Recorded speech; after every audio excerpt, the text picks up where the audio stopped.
ಎಲ್ಲರಿಗೂ ನಮಸ್ಕಾರ. Welcome to ಶಿಮ್ಯಾಸ್ ಲೈಫ್ ಸ್ಟೈಲ್. ಇವತ್ತಿನ ರೆಸಿಪಿ ಬಂದು ಬೆಂಡೆಕಾಯಿ ಚಟ್ನಿ.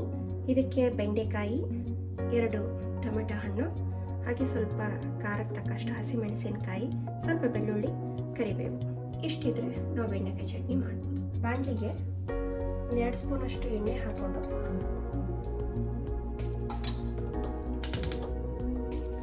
ಇದಕ್ಕೆ ಸ್ವಲ್ಪ ಬೆಳ್ಳುಳ್ಳಿ, ಇದಕ್ಕೆ ಸ್ವಲ್ಪ ಹಸಿಮೆಣಸಿನಕಾಯಿ ಹುರ್ಕೋಬೇಕು. ಹಾಗೆ ಸ್ವಲ್ಪ ಕರಿಬೇವು,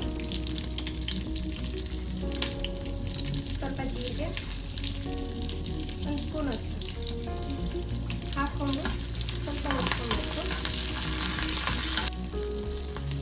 ನಾವು ಹಚ್ಚಿಟ್ಕೊಂಡಂತಹ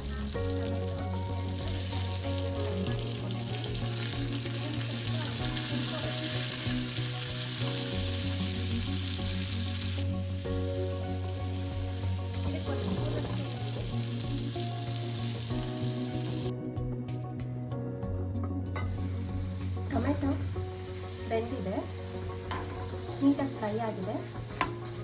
ಇವಾಗ ಇದನ್ನು ಆಫ್ ಮಾಡ್ಕೊಳ್ಳೋಣ. ಇದನ್ನು ಮಿಕ್ಸಿಗೆ ಹಾಕೊಳ್ಳೋಣ.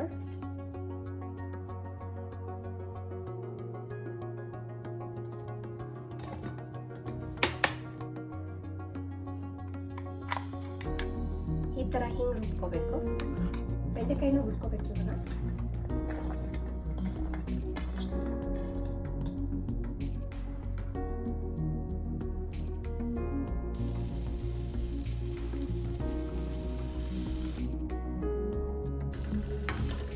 ಬೆಂಡೆಕಾಯಿ ಫ್ರೈ ಆಗಿದೆ. ಇವಾಗ ಇದನ್ನು ಮಿಕ್ಸಿಗೆ ಹಾಕ್ಕೊಳ್ಳೋದು. ಆವಾಗಲೇ ಮಿಕ್ಸಿಗೆ ಹಾಕ್ಕೊಂಡಿಟ್ಟಂಥ ಟೊಮೆಟೊ, ಹಸಿಮೆಣಸಿನ್ಕಾಯಿ, ಬೆಳ್ಳುಳ್ಳಿ, ಅದಕ್ಕೆ ಈ ಬೆಂಡೆಕಾಯಿನ ಹ್ಯಾಡ್ ಮಾಡ್ಕೋಬೇಕು. ಫ್ರೈ ಮಾಡಿರೋಂಥ ಬೆಂಡೆಕಾಯಿನ ಹಾಕ್ಕೊಂಡು ರುಬ್ಕೋಬೇಕು. ಇದನ್ನು ಮಿಕ್ಸಿಗೆ ಹಾಕ್ಕೊಳ್ಳೋದು.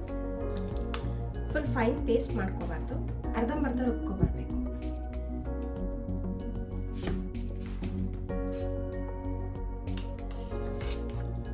ಈ ಥರ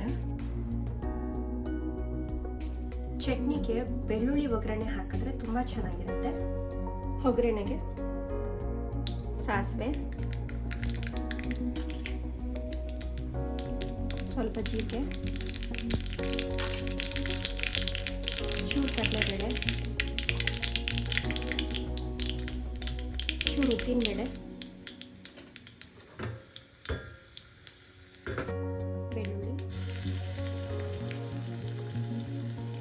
ಕರಿಬೇವು, ಒಣಮೆಣಸಿನಕಾಯಿ,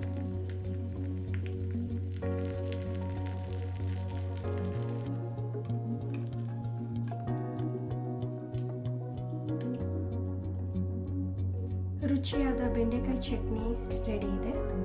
ಇದನ್ನು ಅನ್ನಕ್ಕೆ, ಬಿಸಿ ಬಿಸಿ ಅನ್ನಕ್ಕೆ ಹಾಕ್ಕೊಂಡು ಕಲಿಸ್ಕೊಂಡು ತಿಂದರೆ ತುಂಬಾ ಚೆನ್ನಾಗಿರುತ್ತೆ. ಟ್ರೈ ಮಾಡಿ ನೋಡಿ. Thank you for watching. Thank you for